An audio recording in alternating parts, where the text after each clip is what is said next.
দেখো প্রত্যেকটা মহিলারা যদি একটু বুদ্ধি খাটিয়ে সংসারের যাবতীয় কাজ করে নিতে পারি তাহলে কিন্তু সংসার থেকে অনেকটা খরচ, সময়, পরিশ্রম সবই কিন্তু বেঁচে যায়। সেরকমই আজকে ছোটোখাটো কিছু ঘরোয়া টিপস নিয়ে চলে এসেছি, যেগুলো নাকি তোমাদের নিত্য দৈনন্দিন কাজে আশা করি অনেকটা কাজে লাগবে। তো চলো বন্ধুরা শুরু করা যাক। বন্ধুরা দেখো, এখানে আমরা প্রত্যেকেই কী করি, আমরা রাত্রিবেলা কিন্তু আমাদের যে এঁঠো বাসনপত্রগুলো থাকে সেগুলো কিন্তু আমরা ধুয়ে এইভাবে পরিষ্কার করে রেখে দিই একটা ঝুড়ির মধ্যে।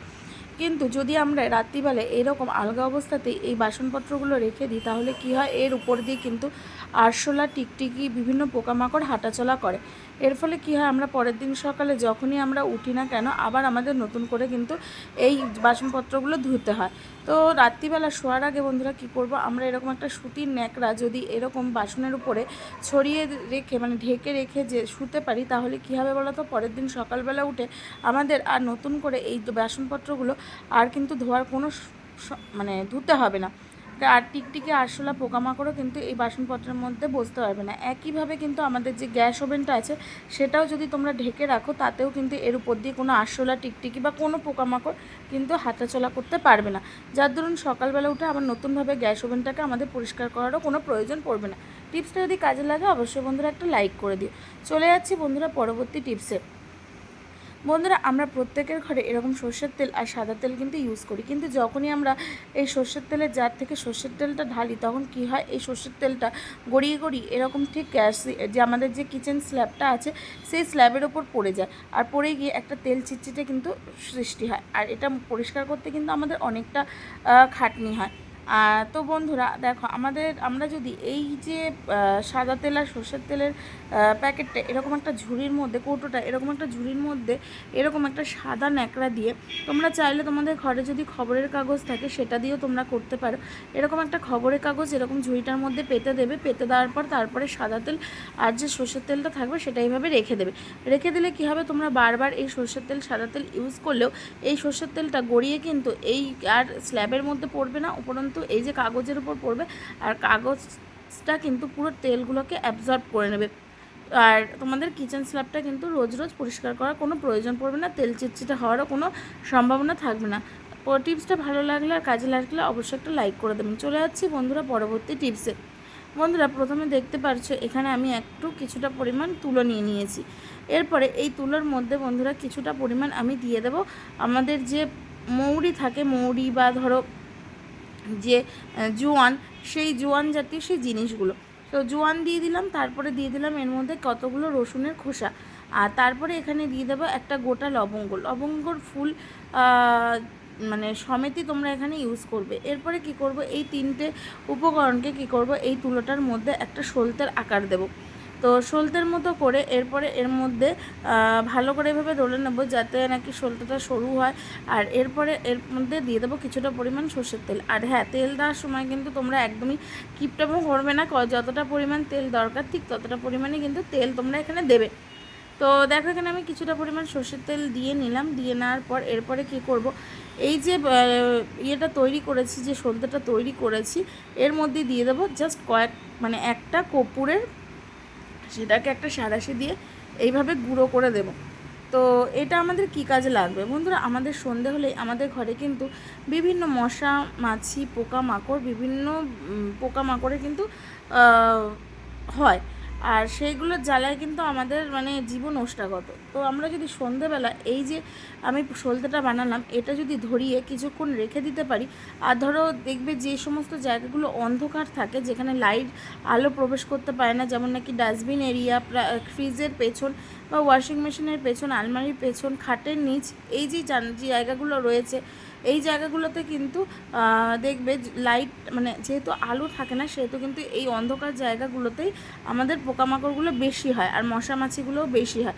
হ্যাঁ, তো সেই সব জায়গাগুলোতে এইরকম জ্বালিয়ে যদি তোমরা রেখে দাও তাহলে কিন্তু সেই পোকামাকড়গুলোও থাকবে না। আর বাথরুমেও তোমরা দেবে, কেননা শোনো এটা কিন্তু আমাদের যদি ঘরে কোনো বাজে এনার্জি বা কোনো নেগেটিভ এনার্জি থাকে সেটাও কিন্তু দূর করে দেয় এই যে সলতের মধ্যে যে উপকরণটা দিয়েছি। এরপরে দেখো বন্ধুরা, এই যে খাটের নিচে আমি দিয়ে দিলাম, দিয়ে কিছুক্ষণ রেখে দেবে, দেখবে তোমাদের ঘর থেকে কোনো মশা মাছি কোনো কিছুর উপদ্রব থাকবে না, প্লাস ঘরের থেকে কিন্তু নেগেটিভ এনার্জিটাও কিন্তু চলে যাবে।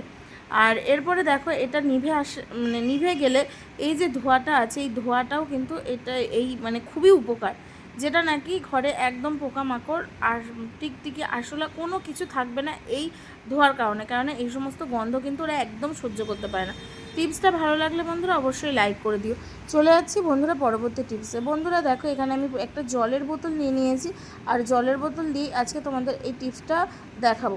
তো জলের বোতলে প্রথমে যে সিলটা থাকে সেটা আমি তুলে নিচ্ছি। তুলে নেওয়ার পর আর এই প্লাস্টিকগুলো এতটাই হালকা হয় যে এটা নর্মালি কিন্তু আমরা কাটতে পারি। তো প্রথমে দেখো কাঁচি দিয়ে কাটার চেষ্টা করলাম, বাট কাঁচি দিয়ে হলো না, অসুবিধা হলো।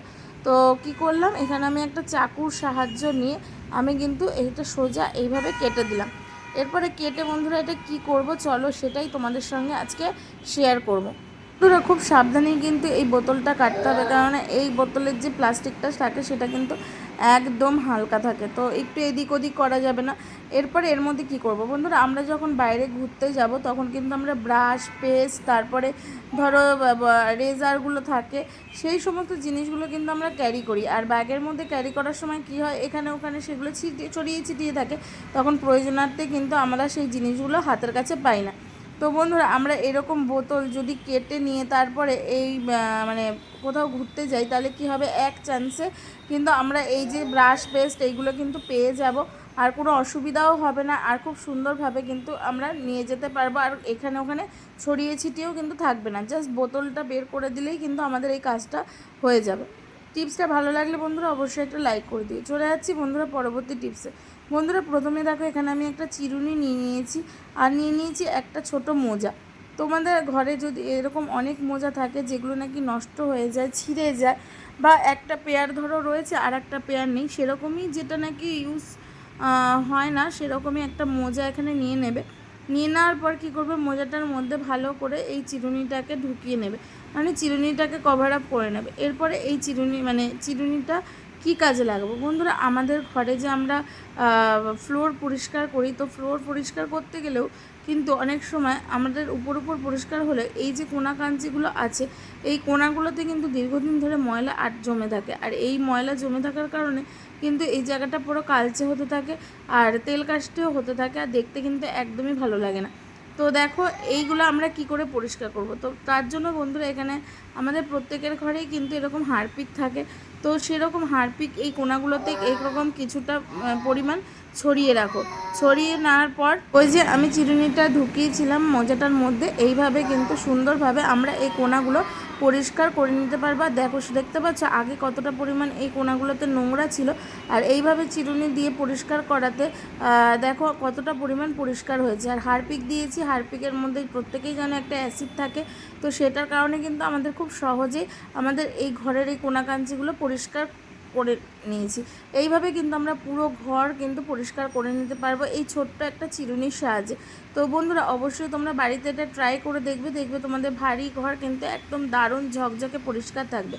তো বন্ধুরা আজকের এই টিপসগুলো তোমাদের কেমন লাগলো অবশ্যই একটা কমেন্ট করে জানাবে।